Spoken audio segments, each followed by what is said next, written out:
Welcome to CMOs Offscript. We're experts in healthcare marketing, and each week we will tackle one topic with unfiltered advice you won't hear anywhere else. Let's jump in. Welcome to CMOs Offscript. It is November of 2025. Crazy days, people. And we're starting off the podcast today talking about Nisha's new role because we're pretty excited to see our friend Nisha doing some pretty cool stuff. So Nisha, jump on in and tell us a little bit about what you're seeing and how you got to where you are. Thanks, Laura. I started off the podcast by being like, hate self-promoting, and Laura's making me do this. She's like, we're going to promote you anyway. Yeah, I basically said that's a hard no for me. We're going to promote you. So here's self-promotion. Nisha, go ahead. Actually, it's not self-promotion. It's not. It's forced promotion. It's forced promotion. I am promoting you. Amanda is promoting. You've been boosted. You've been boosted, my friend. Your post has been boosted. Thank you. Love y'all. Exactly. Love y'all. No, I think, we talk a lot about the sales and marketing convergence, how CROs are, the next hot thing, and sales and marketing report up to that leader. And I was sharing that one of my biggest visions was that ultimately there will come a time where brand and product are synonymous, because if you sell a vision and you're positioning your product one way and it doesn't reflect so once your buyers actually get on board, you will lose your customers. And oftentimes we see such a divide, and that there's going to be convergence on that side. And so to mark that, I'm doubling down, and in the organization that I'm in currently, I'm owning both product and marketing to bridge that divide. And what's your touch? Cheers to you. Cheers to you, definitely. Yes. So in true form, there is no real great title for somebody so far. So I feel like I'm forging a path here. We're calling it Chief Growth Officer because ultimately I'll own driving sales pipeline and product pipeline. That's so exciting, Nisha. I'm really happy for you. Love that for you. Your product experience and your product knowledge, product marketing knowledge, I think is so it's going to be so effective in that role. So I'm excited to see you do this. This is super cool. So way to go! Amazing. Oh, I love it all. This is such cheerleaders. Well, and it's my favorite day of the week, not just because it's Friday. Cheers. Cheers. Thank you. It's so interesting. I love the title Chief Growth Officer, and I think it's really interesting because one of the themes that's come up in our working together on this is just how much marketing is responsible for revenue, and how that needle has moved so much closer to sales, that the marketing role is so much closer to sales than it ever has been before. So this to me makes a lot of sense because it allows you to still be in that marketing position, but it gives you a little bit more control in actually delivering that revenue, which I think is pretty darned exciting. So I agree. I think maybe it's, the product marketing experience. I always tell people, especially the folks who are getting into it, there's so many different pathways you can take that role. Yeah. And ultimately, to me, I think anybody who's ever worked with me knows that I am so hard on product teams. And it's because of that. Is because I have an expectation that when we position a company and we message a product, it has to resonate, and then it has to trickle down to the actual experience itself that we're bringing for the customers. And I think sometimes when you sit in that product marketing role, it's because you're getting all of that impact and all of the, the back and forth between sales and your technical teams and everything else. It gives you quite a bit of a unique advantage. And so I'm plus oneing anybody who's a PMM and wants to grow in their career. And I'm I think hats off to the person who actually got me here, which is my very early mentor who actually introduced me. I love that. That's awesome. That's amazing. That's Mhm. amazing. All right, enough about me. Can we just talk about All right. what we're here So prior to Or we jumping could. on, I mean, we could just keep this thread and have it be, yeah, let's go. a Talk about your fabulous past. Friday, debrief, right? Why not? Why not? I do think it's a great model for people who are in product marketing to see this trajectory. So it does deserve a shout out and some recognition because it is really cool to see this trajectory in your career. So again, it serves a greater purpose, is my point.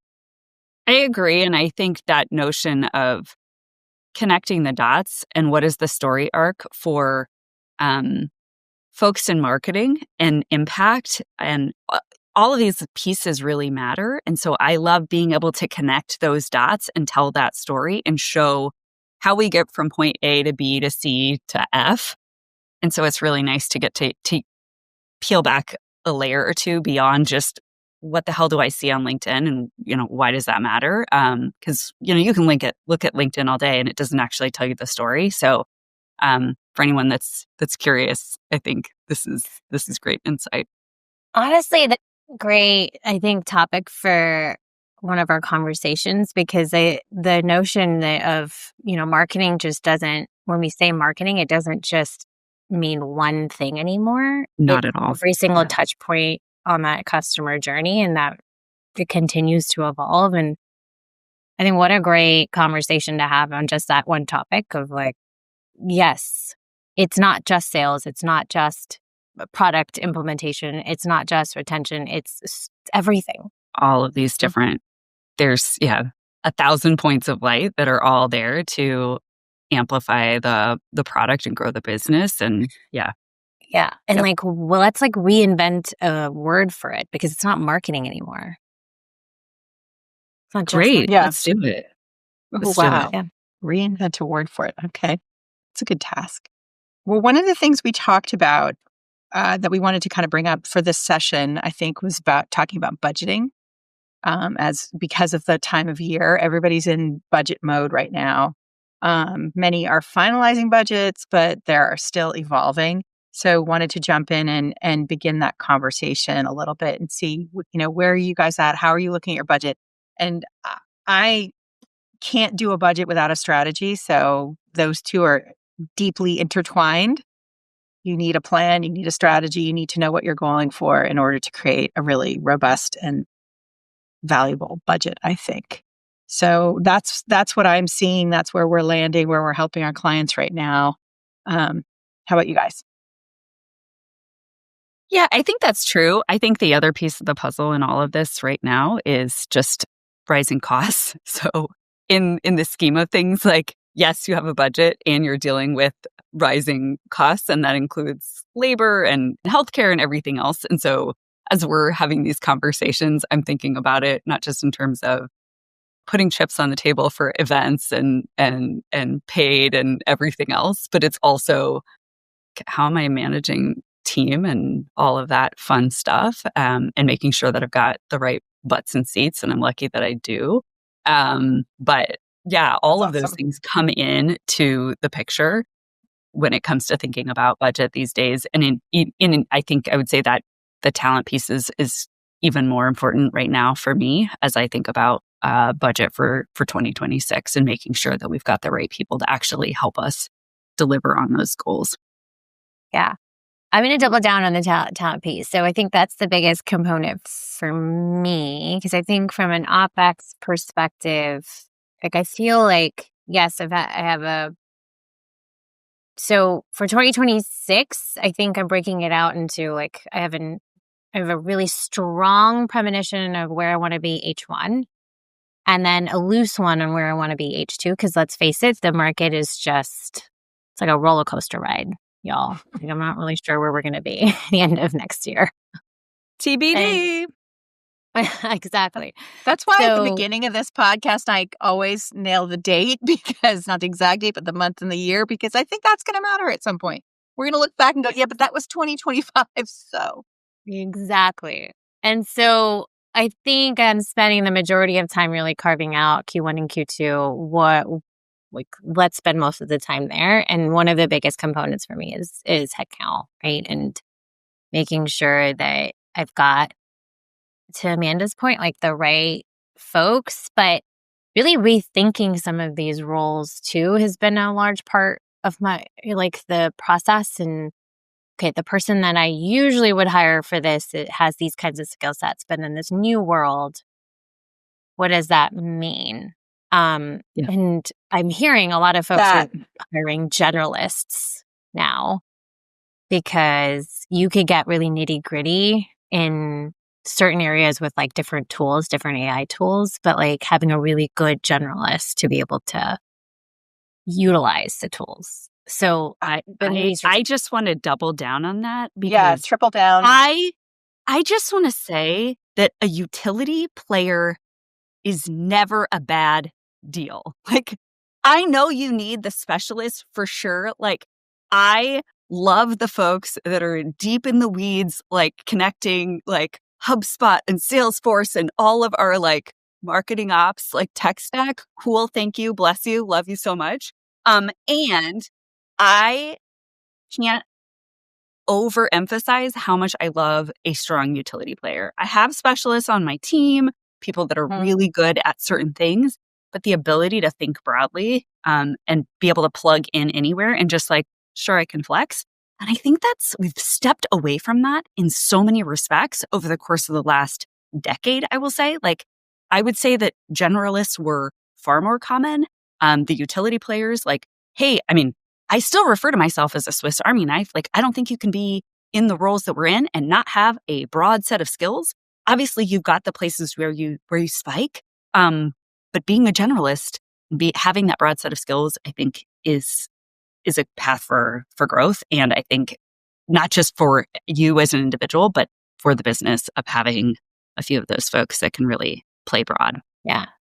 I would add to that. I think that's right, but I would add as another skill in the utility player box, which is really somebody who's really understanding how to adopt and leverage AI to get things done, and somebody who can manage resources well. So what I want is team players who can leverage what's coming at us so fast and figure out what are the pieces that I can use to get this campaign running, to, help to support sales in this capacity.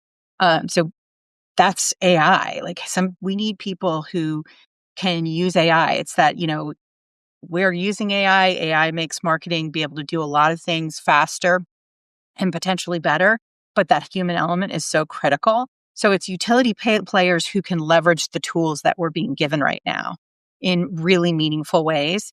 And if you're not interested in leveraging the tools, can't play. Yeah. Welcome to 2025, almost 2026, right? Yeah. Yeah. So the using AI thing has been a little bit of a struggle on my end because I think it's not necessarily that I can't find candidates or can't find people who can leverage the tool set well. It's the speed sometimes that I have some issues with where Say more. Yeah. So here's the hard part. That's the whole thing. It's supposed to accelerate. So say more. Wait, what? But I think there's a mix match between between my expectations of speed and the ability for that person to deliver at the speed that they can utilize the tools, right? And I think there's such a varying range of people who can like your power users who are able to utilize these tools at full capacity and understand what they're meant for. Like, for example, I was talking to my team the other day and I basically was like, listen, we've got Notebook, Perplexity, Gemini, GPT, Claude, right? And each of these things can be utilized in different ways. They're all not the same.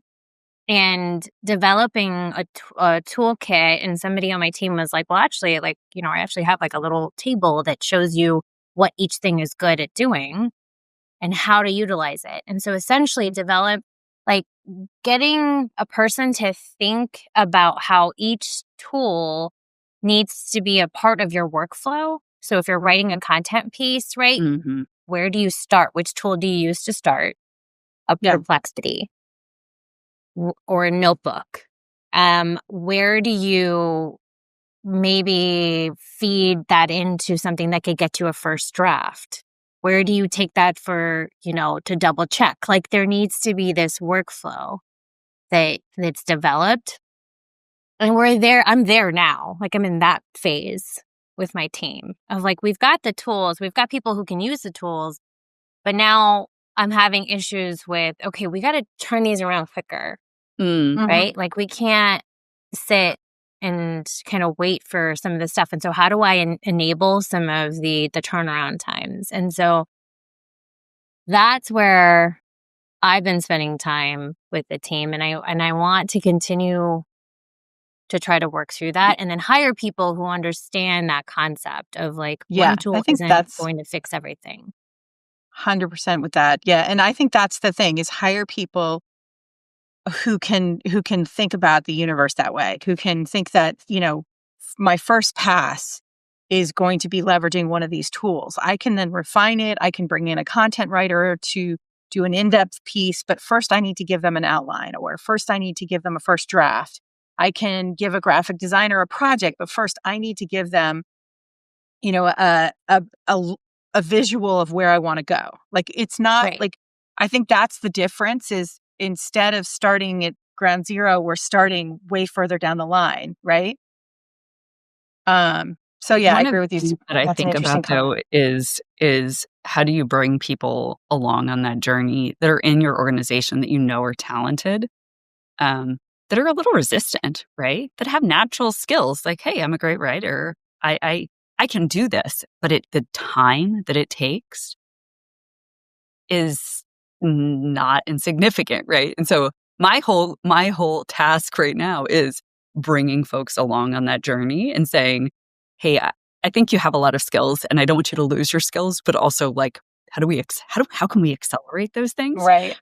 So that's actually where I've spent more time is less on like hiring in new talent that can has those capabilities innately, but actually cultivating them within my existing team.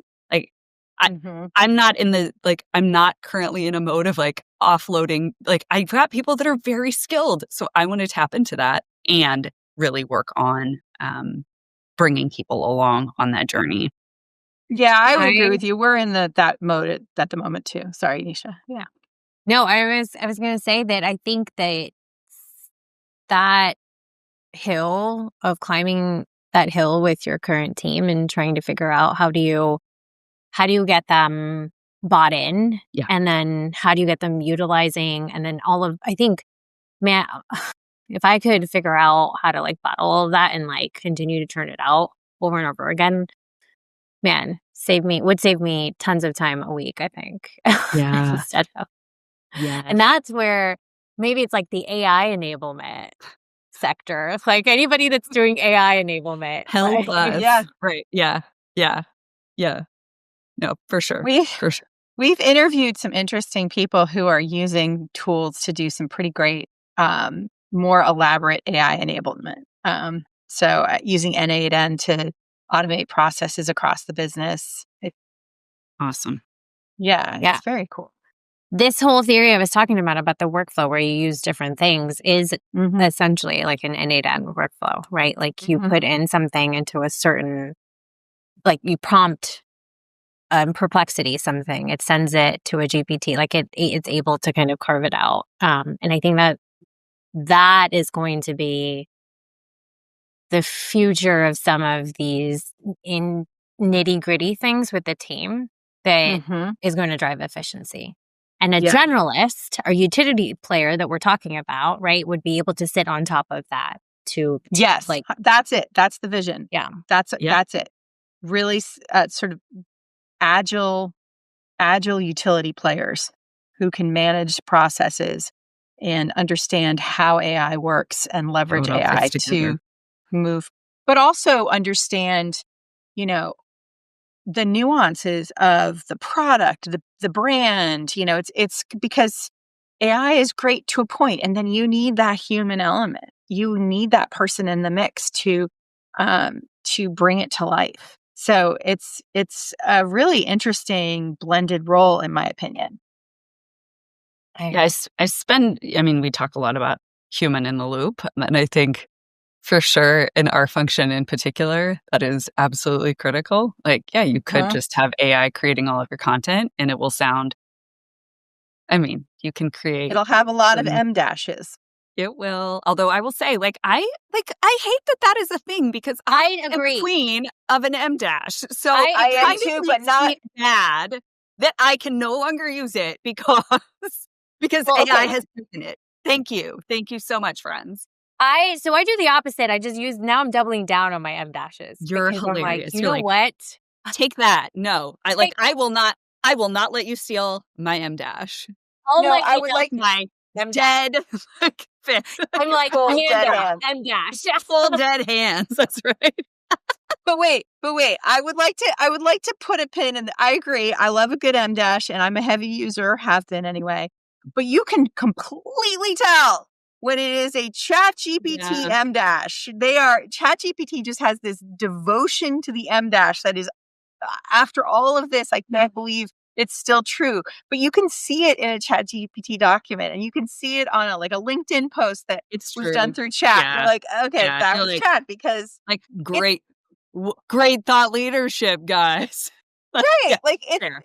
Fair. it's the placement of the M dash. It's I not the know. use of the M dash. It's where But it's now, used. but I think now it's becoming synonymous with oh, that must be it. I'm like, people have been where do you think that an M dash came from? It's not like Yeah. it originated within, a GPT. Like, this is not the source. So, yeah. Anyway, Yeah, I agree. I have And feelings. All It's right. like me and my ellipses, but we can save that for another day. My excessive use of ellipses. It may define a generation, right? Now It it defines a definitely generation. will. Yeah. Mhm. Oh my God, that's amazing. That was so good. Thank you for that. Yeah. Well, so when we talk about budgets, the other thing staffing, resourcing, Yes. other side of it, in my opinion, is I think that in-person events are hugely valuable now. It's just such an interesting, extreme backlash of, the value of in-person events. But in-person events require also a pretty heavy lift around brand marketing. So I think that there's this interesting moment we're having where we're almost we're almost back 10 years to brand and conferences as being my two big buckets. And I just Yep. think that's interesting, and I just want to call it out. And one of the questions that I met a new marketer recently, and she had a great question about wanting to bring that human to human. How do you go beyond? So conferences are great, but we need to do that all the time. And I think it's sort of it's an age old question, right? And I love, video for things like that. But I think it's an interesting moment we're having where we're back to conferences, we're back to brand. And oh, by the way, how do we get back to human connection when we're not at a conference? So that's some of the places we're budgeting. What do you guys, how do you reconcile that? And what are you saying? Same. I think conferences have been a place where it was I think we thought it would be a 1 or 2 year blip and then we'd come back down off it. I think the challenge is just you want to do it right. You've really got to spend some dollars. You've really got to commit the dollars. And I will say, yes, can you do some guerrilla marketing and get crafty? And yes, you can. And I think if you're trying to build a brand, there are a lot of different ways you can go about that. And I've been trying to get kind of crafty this year. And so I'll take some of that into 2026. But even the things that I'm doing to get crafty are not always really inexpensive. Yeah. I'm going to go in a different direction. I think conferences are great, but I think owned events are where I'm spending some time next year. So field, go to good old field Yeah. events, right? Mm-hmm. So we have one yearly user conference that we put on. But other than that, really looking at from a regional perspective and trying to figure out the big points that we can host some really meaningful in-person gatherings, not a Mm-hmm. full out, like, let's, push out $25,000 a night. It's mostly what is going to drive the most amount of pipeline in a small region where we pull in some key players and get really focused and around some topics. That model, I think we're going to start to see more and more because, yes, costs are a thing, right? Yeah. Getting people to a place, your food and beverages, all of those things come into like such a huge, I think at this point, like, what are we estimating? Like I think I did like a 15% markup, and I'm not even sure if that was enough. Like at this point, like we're probably Yeah. 25%. Yay. But anyway, yeah, I think that's my big bet for events is around that perspective. That yes, I want to go where the people are, obviously, like try to be as many places as possible that's feasible, but also on the other flip side, how do I create some own momentum? I think that's really That's a interesting. great call out. The one thing I will say is we have seen less participation at some of those events, even like you'll get a bunch of RSVPs and then people will not show up. And so then you've thrown a bunch of dollars out. And I think we're seeing that more so than we did than I have in years past, where those kinds of owned events. And I think it depends on the specifics of what those events are and where they're at, et cetera, et cetera. But I do think, we'll host an event, and it's not, it's not consistent. It depends on it. It really can vary a lot in terms of how many people are showing up in those more regional field events. Amanda, my whole thing right now, and I started to do went in quite deep with it. And I'm going to use the term influencer very loosely, but essentially,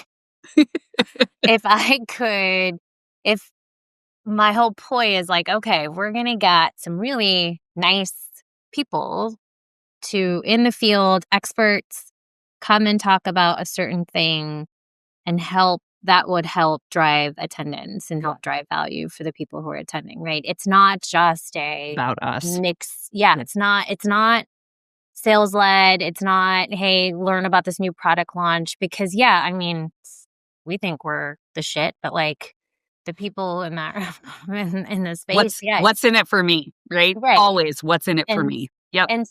And to be quite honest, sometimes that's not necessarily your own executive team. That's looking elsewhere and finding like-minded individuals in your industry who have the same values and see the same vision as you, but you're joining together. And so most of what I'm doing for next year is related to how do we branch out and look at other influencers in this industry and bring them into the fold, and that we're a little bit smart about them telling the story and it's not me telling the story.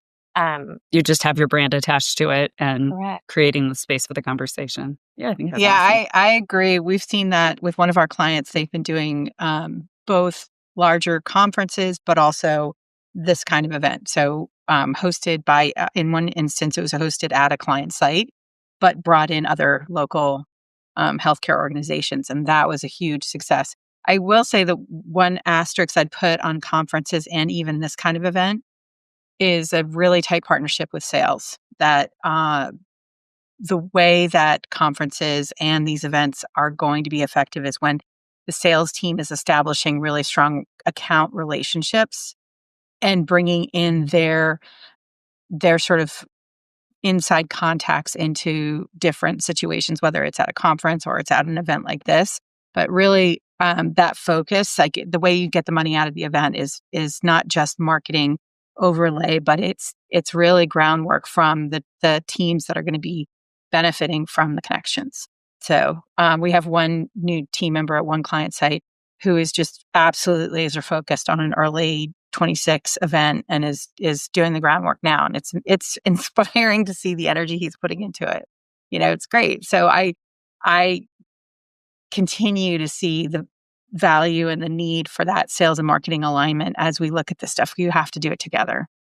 Yeah. Laura, tactically, like if we think about the alignment for these folks and for these types of events, like what does that tactically look like from a sales perspective? Because I'll be honest, like I've tried all things where there's a demo quota, right? Like you got to book these amount of demos before this event. There's like, you got to have these amount of meetings before, whatever it is, like the pre-work before. And then there's a quota of like, okay, we got to follow up with these amount of leads at the end after the event. Yeah. So like what we're looking at is much more of a partnership. And so I'm not in a role where I'm giving them a quota. I'm in a role where I am strategizing with them about what lists do we need? What's the best way to get that list? And who from your accounts are going to be attending this event? And what can we do to engage them now? And can we do, a combination of some account emails from the sales rep and also some marketing overlay, making sure they're getting into your accounts, and also some targeting on, say, LinkedIn. And let's work together to plan an event at the conference. And then how are we going to get people to that? And what does that look like? So it's really tactical, to your point. It's really tactical partnership. And it's less about, you have to do this. And it's more about, how can I help you do this? How can we work together? And we use marketing automation, sales automation for all of this. So really, and we're using the tools to enhance our contacts to find, new people to reach out to. So it's that kind of work. Where I see the most success is when I feel like we're working as partners. And I'm not, you have to do this. It's more like, how can we do this together? What does that look like? So. Well, and I would argue, like, all of this is in service of the pipeline. Yeah. Oh, 100%. Yeah. Just a reminder, friends, it's all in service of the pipeline. Like, help us help you. And I think that is always, I feel fortunate that I have created a good relationship with our sales organization. But I do think that there is that reminder of like, this is really here in service of you. And I think I feel very fortunate that we have that in my current organization. It certainly hasn't always felt like that. And there's obviously still some tension in certain places, but right, like in that spirit, help us help you. So that's a constant, but that's a constant effort. It's a constant relationship you're building. Yeah. Mm-hmm. And I'm not always the best at it, but I think it's really important. And it's the way that that's when we have the best connection, we see the best results on the other side, because we're giving them what they need also. They're out on the front end talking to people. They know what they need to be successful. And so if we're working together, it's just so much more impactful. So, yeah. Totally. There's a lot here, you guys. There's more on the table in terms of 2026 and budgeting, but I think this is a lot for today. Is there anything? What's our wrap up thought? What are we wrapping up as we head towards Thanksgiving and we head towards the end of this year? Yeah. One other thought that I wanted to just raise is, and I think it comes off of the conversation around AI and tool use, et cetera, is how are you thinking about, as you're thinking about budget for 2026, what role does your tech stack play? And how is that modulated from 2025 as you're thinking about increased use of some of certain tools, right? Are we offloading human resources with AI tools? Are you enhancing and leveling up your budgets for tech stack? Are you just, I'm not going to say robbing Peter to pay Paul. Are we just moving dollars over here and certain tools and offloading certain things that are not serving you? Curious. On our end, what earlier, at the beginning of this year, I think we talked about tech stack, and there were so many AI tools out there, and it just every month there's like something new, and it was coming out as fast and furious. And then somewhere, I think in the summer, we said, you know what, it's gonna wind down, and it's gonna be a few really good solutions. Yeah. And I feel like we're in that mode. So we're doubling down with HubSpot. Some of our partners are doubling down with HubSpot because HubSpot's added a bunch of new functionality, which we can talk about in another session. But so we're getting rid of some of these other tools that we were using because HubSpot's incorporating it into their platform. So I would say my HubSpot bill's going up, but my other bills are going down. Right. But it's simplifying my experience because I'm keeping my team trained on HubSpot. Right. So, and that is Yeah. true for several of our clients. Yeah, same goes with me. I think I'm doing a lot of that type of cleanup. And then the other interesting thing, and we've talked about tools, I think, over and over again, but I think you all know my stance on that is like this, like, let's be as simple as possible, right? There's so many different venues you can take some of these tools, and sometimes if you have way too many of them, like nobody's using any of them, and so I'm just trying to simplify this stack. Yeah. Good. Yep. Yeah. Less is Less more is at the more. moment. Yeah. Yeah, and I think I'm of the place where I joked around with my team this week actually because like if they come to me with like a new thing, I'm like, nope, we just got to make do. Like I'm sorry that this other thing exists, but figure out another way to do it. Yeah. I love that. I love Optimize. Yeah. Right. Well, because you can do so much with the current set that you mentioned at the beginning of the call. Like there's so much possible. You don't, unfortunately, sorry, all these AI companies, you don't need as much. By the way, little comment. Have you seen the headline saying that there's an AI dip coming? Anybody? Oh, yeah. Okay. Yeah, there's a plateau happening. Mm-hmm. So there's that. Hey, November 2025. It's great. On that. It's great. I think we have a lot to talk about for next time, honestly. I know that we want to dig into some of HubSpot's new features. Excited about that. And then my other thing that I wonder if we could talk through is also what Amanda said just around the different venues you can go through, like the different tracks that marketing kind of has a purview into, because I'm seeing more and more people, and maybe I don't know if it's burnout or like flexibility in a role or anything else. Like I'm seeing them venture out into different pathways. Like some people are getting into customer success. Some people are getting into sales. Like there's different venues you can go when you're in a typical marketing role. That's a good point. That seems like a fun conversation. Love that. It would be really interesting. I think we, in a future conversation, is to talk about our own trajectories. Like, what was the path you followed, and how, because it's just interesting to think. Yeah, exactly. That's one way to call it, right? Yeah. So I Journey. I think it was Be Well. Actually, we did this exercise once, which I found it was on a personal level, but I wonder if we do it on a professional level, where it was like the highs and lows that brought us to where we are today. Like there was which was a high and then a low, but not necessarily a low point, but like it felt like a low at the time, and that led you to where you are and rethinking where you are. I think it's a really interesting conversation. Yeah. Maybe we like offline do that. Not that we do it as a group, but like I am sure everybody wants the play-by-play. I'm sure they do. I do think it would be really interesting to come to the table and talk about what were the pivotal points. What were points that became, as you look back, altered your trajectory. It's so interesting, and I'm just going to say this, and we can save it for later. It is not always the things that we think are going to be those pivotal points. Correct.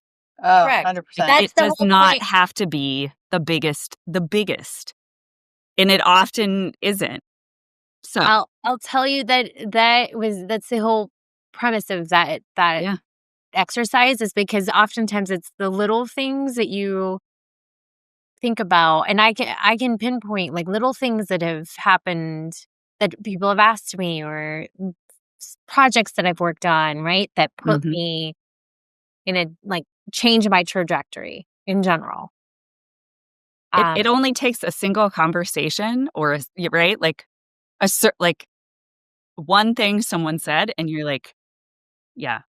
Yeah. Or an experience that was intended to be like a nothing throwaway thing and it was like, oh, right? So anyway, let's save that for next time. But honestly, what a great way to like wrap up the year. I love it. I think it's great. I think that's a great way to do it. Yeah. Yeah. And Okay. wrap up the year with like, okay, what got us here? Yeah. I It's a love nice that. That would be self-reflection. really good. Cool. All right, So- guys, on that happy note, thanks everyone for joining us today. I think this was a really interesting conversation at a pretty interesting moment in time. Just the crossover of budget spend, promotions, and little shout out, Nisha. We're so proud of you. She's like, stop right now. I know. Woo! So, All right. All right. Have a great day, guys. Thanks for spending You it too. Love y'all. together. Love you too. Okay. Bye. Bye. Thanks for going off script with us. If you liked what you heard, don't forget to follow, rate, and share CMOs Offscript. We'll be back soon with more raw insights and real conversations with the voices shaping modern marketing. Until next time, stay bold.